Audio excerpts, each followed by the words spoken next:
नमस्कार। प्रभा साक्षी पॉडकास्ट में आप सभी का स्वागत है। आज के इस पॉडकास्ट में हम बात करेंगे अयोध्या के रामलला हो या ज्ञानवापी के देवी देवता, भगवान को अपना केस खुद क्यों लड़ना पड़ता है। तो आइए सुनते हैं आज के इस पॉडकास्ट को। लेकिन उससे पहले अगर आपने हमारे चैनल को सब्सक्राइब नहीं किया है तो जरूर कर ले, ताकि हर रोज आप ऐसे ही इंटरेस्टिंग और जानकारीपूर्ण पॉडकास्ट सुन सके। आप सभी ने बॉलीवुड की फिल्म ओ माई गॉड जरूर देखी होगी। इस फिल्म में अभिनेता परेश रावल कांजीलाल का किरदार निभाया था, जिसमें अपनी दुकान भूकंप की वजह से टूटने पर भगवान को ही दोषी ठहराया था। इसके साथ ही नुकसान की भरपाई के लिए वह भगवान पर केस कर देता है। ये तो फिल्म की बात हो गई, लेकिन वास्तविकता में भी भगवान को अदालत के चक्कर लगाने पड़ते हैं। चाहे वो कुतुब मीनार का विवाद हो या मथुरा केस या बहुचर्चित अयोध्या केस, सभी में भगवान खुद एक पक्षकार रहे हैं। अयोध्या की तरह वाराणसी ज्ञानवापी मामले में भी कई हिंदू देवी देवताओं को वादी बनाया गया है। इसका सचमुच में क्या मतलब है? इतिहास, पौराणिक कथाओं और विश्वास और कानून के साथ तर्क कैसे जुड़ जाते हैं? इस स्टोरी में तीनों शब्द महत्वपूर्ण हैं: मूर्ति स्थापना और सार्वजनिक मंदिर। आपको बताते हैं कि आखिर भगवान को अपना केस खुद क्यों लड़ना पड़ता है। धार्मिकता को जगाते वाराणसी जिला अदालत के कक्ष। शिव शक्ति ओम विश्वेश्वर वैष्णव। वाराणसी जिला अदालत के कानूनी कक्ष शहर के अधिकांश मंदिरों की तरह लगभग धार्मिकता को जगाते हैं। तंग हलचल से भरा एनक्लेव, जहां ज्ञानवापी मस्जिद, काशी विश्वनाथ मंदिर के मामलों की बारीकियों पर सुनवाई हो रही है। जैसे ही आप कोर्ट के भीतर दाखिल होंगे तो देखेंगे वकील चंदन के तिलक के साथ अपने मुवक्किलों के साथ जून की दोपहर की तपती गर्मी में कागजों पर तिलक लगाते हैं। इनमें से कई कक्ष एम्बेस्टर छत वाले हैं और उसके नीचे सिर्फ 2 बेंच हैं, जिनमें अलग अलग जगहों को चिन्हित करने वाले साइन बोर्ड हैं। आधी ईंट की दीवार पर पीली तिरपाल की लगी चादर के ऐसे ही एक कक्ष में सुधीर त्रिपाठी बैठते हैं। वो हिंदू याचिकाकर्ताओं की ओर से विवाद के कम से कम 6 मामलों में जिला अदालत के वकील हैं।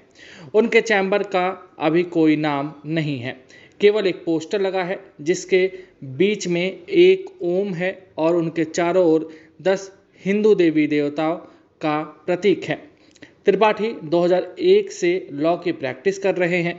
उन्होंने क्रिमिनल केसों के अलावा अब दीवानी मुकदमों पर भी जिरह शुरू कर दी है। भगवानवादी कैसे बनते हैं? अंग्रेजी अखबार टाइम्स ऑफ इंडिया से बात करते हुए हिंदू याचिकाकर्ताओं के वकील सुधीर त्रिपाठी बताते हैं कि जहां तक मेरा शोध कहता है, यह केवल भारत में है कि एक देवता एक न्यायिक व्यक्ति हो सकता है, एक कानूनी इकाई जिसके पास मुकदमा करने का अधिकार है। हालांकि यह विचार भारतीय नहीं है। कानूनी अधिकारों के साथ देवताओं को मान्यता देने की नींव 19वीं शताब्दी के भारत के औपनिवेशिक ब्रिटिश न्यायालयों से जुड़ी हुई है। बॉम्बे हाई कोर्ट में 1887 के एक मामले में गुजरात के डाकोर में रणछोड़ राय जी मंदिर की देखभाल करने वालों पर देवता के लिए धन और प्रसाद को विनियोजित करने का आरोप लगाया गया था।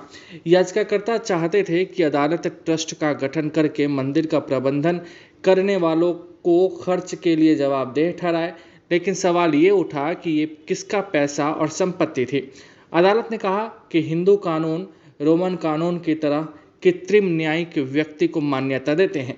वो कानूनी इकाई जमीन के रूप में नकदी और गहनों का प्रसाद लेने में सक्षम है। औपनिवेशिक व्यवस्था ने इसे क्यों प्रोत्साहित किया? न्यायमूर्ति गौतम पटेल ने 2010 में लिखा था कि जब मंदिरों की बात आती है तो औपनिवेशिक को रिकॉर्ड और दस्तावेज की जरूरत होती है। उन्हें प्रबंधित करने और चलाने वाले अक्सर मालिक नहीं होते थे। कुछ अस्थायीता वाली इकाई मूर्ति थी, अतः मूर्ति भूमि की स्वामी हो सकती है। सार्वजनिक स्थान पर स्थापित मूर्ति भारतीय कानून में एक कानूनी व्यक्ति है। एक बार स्थापित होने के बाद इसे एक न्यायिक व्यक्ति के रूप में मान्यता दी जाती है। 2000 के सुप्रीम कोर्ट के एक फैसले में कहा गया है कि मूर्ति घरों में पूजनीय हो सकती है, लेकिन न्यायवादी व्यक्तित्व तभी होगा जब इसे किसी सार्वजनिक मंदिर में स्थापित किया जाएगा। सुप्रीम कोर्ट भी मानता इस दलील को। भगवान के पक्षकार बनने या केस लड़ने की वजह बड़ी दिलचस्प है। दरअसल हिंदू धर्म के अनुसार जिस मूर्ति में प्राण प्रतिष्ठा की जाती है उसे मान्यताओं में जीवित इकाई के तौर पर समझा जाता है। अयोध्या केस में रामलला को शिशु के तौर पर माना गया। अयोध्या केस बाद के मामलों में उदाहरण के तौर पर सामने रखा जाता रहा है। हालांकि अयोध्या केस में मूर्ति नाबालिग मानी गई। देवकीनंदन अग्रवाल ने कहा कि रामलला को पार्टी बनाया जाए क्योंकि विवादित इमारत में साक्षात भगवान रामलला विराजमान है। ऐसा माना जा रहा था कि मुस्लिम पक्ष लॉ ऑफ लिमिटेशन यानी कि परिसीमन कानून के हवाले से मंदिर के पक्षकारों के दावे का विरोध करेंगे। 1963 का लॉ ऑफ लिमिटेशन यानी कि परिसीमन कानून किसी विवाद में पीड़ित पक्ष के दावा जताने की सीमा तय करता है। हिंदू पक्षकारों के दावे के खिलाफ मुस्लिम पक्ष इस कानून के हवाले से ये दावा कर रहे थे कि सदियों से वो विवादित जगह उनके कब्जे में है और इतना लंबा समय गुजर जाने के बाद हिंदू पक्षकार इस पर दावा नहीं जता सकते। इसके बाद रिटायर्ड जज देवकीनंदन अग्रवाल इस मुकदमे में बतौर रामलला की बाल्यावस्था के दोस्त बनकर शामिल हो गए। राम के दोस्त देवकीनंदन अग्रवाल के इस मुकदमे के पक्षकार बनते ही यह मुकदमा परिसीमन कानून के दायरे से बाहर आ गया और कानूनी दावपेच के गलियारे में इस मुकदमे ने रफ्तार पकड़ ली। देवताओं के लिए सुरक्षा पहला ज्ञानवापी मामला 1991 में दर्ज किया गया था। अगस्त 2021 में दर्ज किए गए मामले को लेकर सुधीर त्रिपाठी पूजा ही एकमात्र दलील नहीं है, हम अपने प्रत्यक्ष और अप्रत्यक्ष देवताओं की सुरक्षा भी मांग रहे हैं।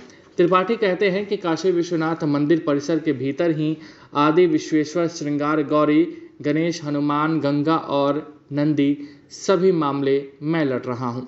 याचिकाकर्ता कौन है? राखी सिंह और 4 अन्य महिलाओं ने मस्जिद की पश्चिमी दीवार से लगी श्रृंगार गौरी की पूजा का अधिकार मांगा है। वाराणसी के शीतला मंदिर के महंत शिव प्रसाद पांडे ने आदि विश्वेश्वर की पूजा का अधिकार मांगा है। डोम राजा परिवार के एक याचिकाकर्ता ने कहा कि वह एक नंदी भक्त है, वह माँ गंगा, भगवान आदि विश्वेश्वर के भक्त हैं। सत्यम त्रिपाठी ने अपने भगवान की पूजा करने से रोके जाने के खिलाफ अपील की है। आस्था के कारणों से ज़्यादा महत्वपूर्ण है शिवलिंग। हिंदू याचिकाकर्ताओं के तर्कों के लिए किसी भी चीज़ से अधिक महत्वपूर्ण और जैसा कि मैं समझता हूँ पूरा मामला यह दावा है कि मस्जिद के अंदर पाया गया एक ढांचा शिवलिंग है। मुस्लिम प्रतिवादियों ने कहा कि यह एक फव्वारा है।